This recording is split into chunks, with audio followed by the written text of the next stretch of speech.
Hello! This is UFO 50. It's a collection of 50 different retro-style inspired games by Mossmouth, made in 2024. We're going to be running game number 28, Rail Heist. But before that, does my couch want to introduce themselves? No. Okay. Oh, wait a minute. Yes, I said the wrong thing. Hi, I'm Uncle Slam. I can speedrun the 4th level of this game, and that's about it. I'm Spooty. I held the record for this game for like maybe about 30 hours at some point. I'm Azurillkirby, Queen of Planet Zoldath, and I've run the blindfolded category for this game. And this game is all about getting in, grabbing the money, and getting out without getting caught by any of the lawmen. So are we running cherry or gold for this? All right, we worked so hard towards that upgrade, raised $6,727, but we did not meet the cherry upgrades. We'll be seeing gold, but thank you so much everyone who donated. So we're going to see an awesome run. Gold is still a great category nonetheless. Absolutely. In fact, there's some tricks that you see in the gold run that you don't see in the cherry, so... You are not missing anything with the gold run here. This is going to be the ending percent. We're going to be going as fast as possible with no restrictions. Just beat all 20 levels as fast as we can. And without further ado, time will be when the first level starts. So time will start now. All right, so this is Rail Heist. Rail Heist is a stealth immersive sim platformer where you have to rob... We're not off to a great start. Where you have to rob various trains without getting caught, because as you saw there, if any lawman sees you, they will pause time and shoot you dead in one hit. So we have to find a route through each level without getting caught. We have to get the money and then make our way back to our horse to escape each train. If you played this game, you may remember that the movement speed's pretty slow, but Keeny's able to go pretty fast using a technique called punch boosting. If you jump and punch and then immediately press the alternate direction you're moving, you can gain a lot of momentum really quickly, and we'll be using that throughout every level in this run to move a lot quickly. Like, we can just breeze through back to the horse, which saves so much time, saves a lot of cycles. And part of avoiding getting caught is you'll notice we'll be punching many of these lawmen, because if they're stunned, they can't see you. So we have to manipulate the AI in various ways, like stunning them, like just knowing where they're going to go and planning our route accordingly in order to account for this. This game's kind of like a big sandbox. That's the immersive sim part of this game, where there's many ways to go through each level, and finding the optimal way is just like a big challenge of this game. Yeah, and something else that you've noticed Keeny doing is we're constantly resetting back to the main menu. It comes out to just like a few frames faster if you finish the level such that, when I love that strat right there, throwing the crate and then getting spotted by the lawman, launching yourself with the punch boost so that the crate takes the bullet for you. Yep. I love that strat. Each lawman only has one bullet they can fire. All right, this is fine. This is fine. This guy just climbs the ladder. Yeah. So basically, every level has 3 stars that you can win. One is the time star, which obviously we're speedrunning. We're going to be getting that every time. But there's also a star, an angel star and a devil star for leaving all lawmen alive or killing all lawmen, respectively. If we were doing cherry, we would be getting one of the angel or devil star every level. But since we're playing gold, we can just zip through. In this level, you can see like we had the pan out showing this huge train, and we're just going to... Yep. Just get straight up. We're just going to do a chicken ladder. We can just ignore everything on the right there. The fun thing about the sandbox element of the game is they give you so many tools to work with that they want you to go all the way around, but if you can find a way up at the start, then you can just do it. The game doesn't stop you. That strat is so foul. Yeah. Basically, if you end up with 2 stars in a single run, it's just slightly faster to reset the game instead of waiting for the star animations to play out. Keeny kind of missed a setup there, so just gonna jump off to restart the level there. Guard by Gat here is a pretty complicated one. You can do this in one cycle if you're really tight, but it's pretty hard to make. Yeah, I don't know if we've talked about it, but this is a turn-based game, so I get 10 seconds to move, and then the lawmen get 5 seconds to move. So any time I can cut out a cycle, that's 5 seconds saved on the lawman turn. And we're going to use that guy to shoot the other guy. Yep. Gotta love friends. So we can block lawman shots with crates or other lawmen's bodies. And if we block it with other lawmen's bodies, we don't get the pacifist star, which is a time save because there's a little animation that plays when you get the pacifist star. Oh yeah, this is fun. Honk, honk, honk. You may think these blocks can't be broken if you've played this game casually, but you actually can if you hit them enough or hit them like it twice. takes 36 punches, and a gunshot does 25 damage worth of punches. We have time for a special donation here. Sure thing. $500 from Mossmouth. Yo! Excited for Rail Heist and Danger. Good luck, runners, and shout outs to the UFO 50 community. Thank you so much for your donation.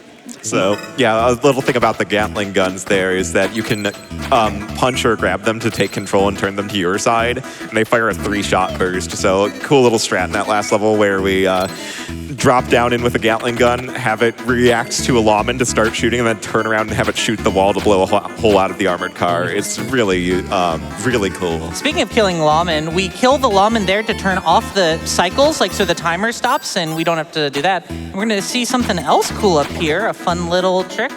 Whoop. Oh, wait. You forgot. All right, there's your preview. There's your preview. So if you get inside a floor, the game does not like that and pushes you all the way to the right to the first open spot. We're going to block that first open spot so that we can instead go all the way to the end. Yep. Yeah, and that's the first zip we're going to see. We're going to see that a few more times. Yeah, there are several ways you can zip in this game. That's just the first of many. Here's another level where, again, they kind of want you to go around and find a way up, but the money's right where we start. So just find our way up at the start, and there the level's done. Yeah, they're turns what is like a 30-second level into a 9-second level. Even faster if you have perfectly optimal movement. All right, and this is going to be another weird level where we're going to do a little bit of a setup to get an outlaw down into that little locked cage with the bunny. Our first level with 2 lawmen. So turns will alternate between the 2 robbers rather.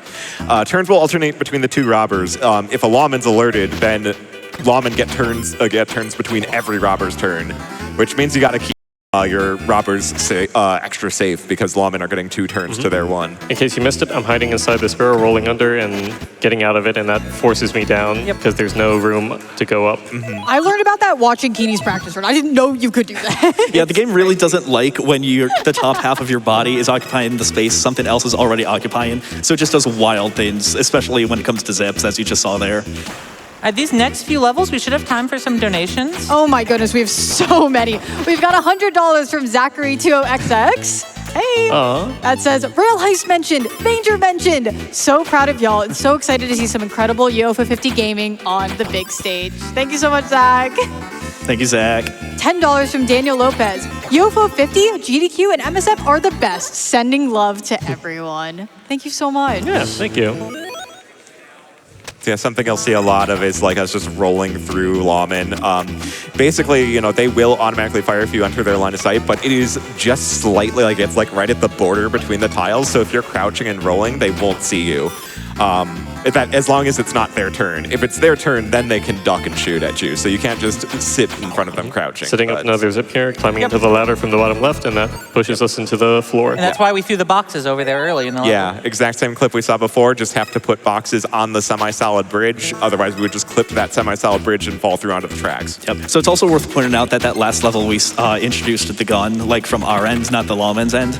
And when you have the gun fully loaded, you're very limited in your actions at that point. So you can't pick anything up, you can't punch, so you can't punch boost. Once you have the gun loaded, and it does take a while to load, you basically have to make your next action, outside of, I guess, climbing a ladder, shoot in. Luckily, there aren't too many instances in this run where we do have to shoot, but it is something worth noting if you pick this game up. Yeah, and it is something that, casually, you'll probably use the gun a lot, just because it's a very easy way to get rid of a lawman. But with the long load time and the limiting... Ooh! That's a new one. It's never happened before? I don't know if you know this, but that zip actually has a coyote jump after it.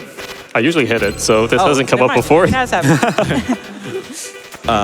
So there's kind of a little bit of a coyote jump you can do called roll jumping, where if you, I'm trying to remember the exact sequence of inputs. You have to if you roll off a ledge and then release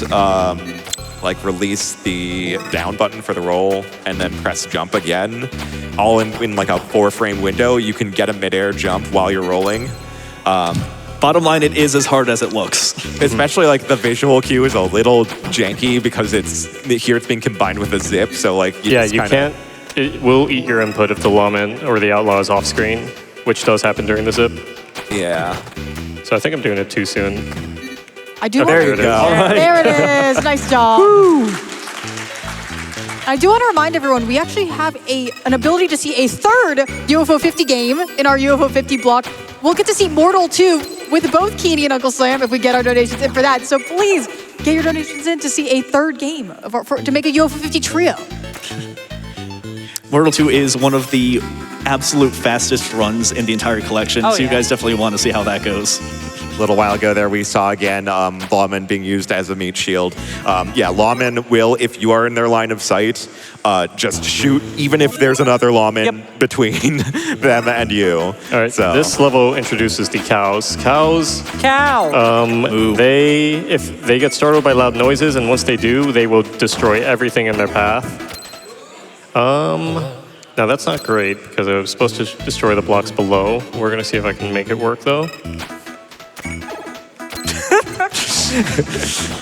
Just get out of here. It's a bit scuffed, but yeah, this is not. This isn't the cycle I'm worried about. I need to find a way to get to the horse next cycle. Yeah, worth noting that this level is a special level called resupply rather than robbing money. The story of this one is, we're running low on ammunition. We got to rob this this weapons truck and leave with maximum ammo. How are we running low? I've never used ammo in the run. True. I've used 2 bullets in cowpoke a few levels ago. Those 2 bullets were all they had. Now here's one of the hardest levels casually, armored up. I'd say it's the hardest level. Yeah, definitely the hardest level too. casually, because the blocks here that are breaking these, you have to explode them to get between them, which means you don't have bullets for like anything else other than exploding your way between them. And you're supposed to break open this vault with a switch, but we're just gonna come in from under it. And yeah, this is all gonna set up to another one of those coyote roll jumps that we'll have to do to get, which one is that, Dodger? Yeah, that's Dodger. Get Dodger out of the money room since we didn't bother opening the gate. Getting in is fairly easy. You just roll onto the platform there, but getting out's quite tough because there's this wall of switch blocks in the way. So we're gonna have to roll off the ledge, do a coyote jump, and release down. And just like that. Yeah. Woo! Didn't fail that one. Didn't fail the ones before either. What are you talking about? Yeah. Practice wasn't streamed, fortunately. And something we kind of overshot the jump on the horse, but it just pulls us back in. There's essentially a big a giant vacuum force on the horse. Like, as long as you're kind of in the vicinity, you'll get pulled onto his back, no problem. Another notorious level here, Powder Keg, with all the TNT everywhere, makes the pacifist star very difficult because everything will kill everybody. But we're not doing pacifist for this, so we can kill anybody we want. I am accidentally doing pacifist, actually. Okay, never mind. We're not going to kill anybody. But we're not getting cherry. We're not getting cherry. You know what? But we are getting a ton of donations. Do you have some time? There you go. Fact. Yeah, go for it. All right, we've got a bunch. $10 from Boards of Canada on Evil Game. $25 from Van Strummer. The UFO 50 community is more than a group of gamers. It's a group of friends who happen to play the same games. Yeehaw Funny Cowboy Game and Flippy Metroid. Good luck, Keeny and Uncle Slam. Thank you, Van. So Keeny's going for an absolutely wild strat for this level. It's only 1 frame perfect trick. Okay, yeah, sure, buddy. All right, there it is. That was like, 4th try? It's pretty good. Yeah, so you slide off. You slide off the ledge there, and for 1 frame, your character stands up inside a block. And if you jump during that frame, it'll zip you to the right. Yeah, easy Angel Star sitting ducks. Yeah, that level's meant to be pretty easy, where you just shoot the switch and the cinder blocks drop on their heads, and that's it. So, we're on to Vengeance. That might not work. Yeah, we're supposed to. This level, you only have to do is kill the sheriff, which is just one of the lawmen. And he's all the way on the other side of the map, but we're actually going to kill him from just right here. So we open the door with that switch, but that's not going to work. Got the ladder grab instead. But fun things can happen when the switch gets hit the other way, as you will see. Yeah, so the switch blocks, those gate blocks, do make a noise when they activate, which any lawman will go and investigate the source of. They'll walk forward and check out what's going on. We set up here though, we auto punch when he approaches, and bye. Yep.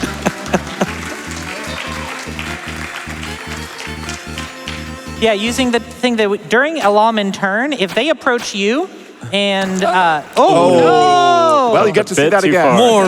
More. In case you missed it, there it is again. And we get to showcase like one of the things I love about Rail Heist that you don't ever see in a run that's going well is that like the lawman will absolutely kick you while you're down. When you're already dead and your corpse is flying across the map, if that corpse crosses the line of fire of another lawman, they'll shoot you again and they'll just juggle you. Sometimes dying is like a 20-second affair as you get juggled between 5 lawmen. Yeah, lawmen, Gatling guns, cows, they all combo with each other. So even when you fail in this game, it's hard to be mad at all because it is just the funniest thing you'll ever see in this game.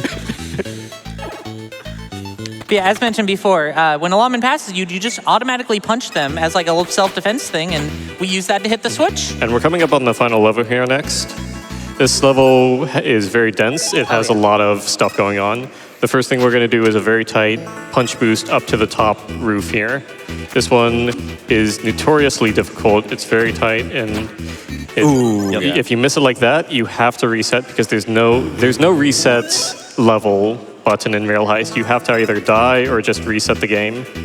And it's faster to reset the game there than it is to die from that position. There we go. All right, there we go.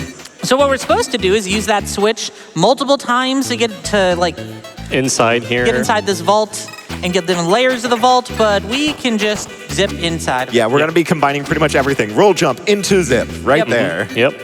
All the tech we've been practicing. And so, yeah, we shoot the TNT to open an escape route, which is going to alert this lawman. Keep an eye on him. He's a master sleuth. He's going to get down to the bottom of what just caused the front of that train to explode. He heard a could've big done noise, and he's going to go investigate. Oh.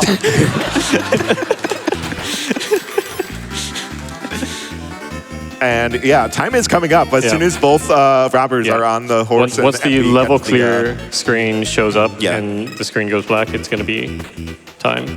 And time. Hey! Good job. Excellent job, Keeny. Thank you, thank you. All right, so that's Rail Heist, and it's one of my favorite runs. The movement in it is very, very crisp. There's a lot of things to optimize in just your basic punch boosting movement, but I'm happy that went well.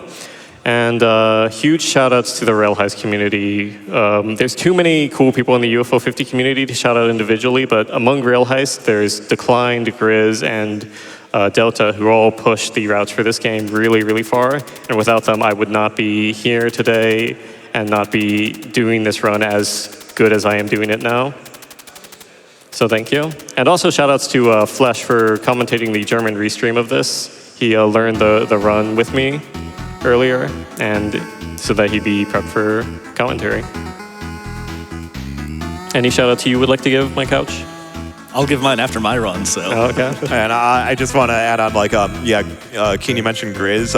Grizz made an absolutely wild TAS of this game, which if you thought this run was unhinged and hilarious, like the TAS takes it to another level. It's such a good one. Talking about the task, also mentioned Blindfolded, which Blindfolded game is cool. It's not as hard as it sounds. Like, it's just a fun challenge, and like, sounds a lot, but if you try it, it's really fun. Yeah, for the most part, you don't have to worry about weird tech like punch boosting, which is very precise. It's very consistent from what I understand. Yeah, no RNG in this game, so it's just find a route, just as you do as you play the game casually. It makes it a fun challenge. Anyway, I think we're going to go ahead and get ready to swap to Danger then. Who's running that? All right. Who could that be? Some nerd, probably. So, yeah, don't go away. We'll be back with more UFO 50 in a moment.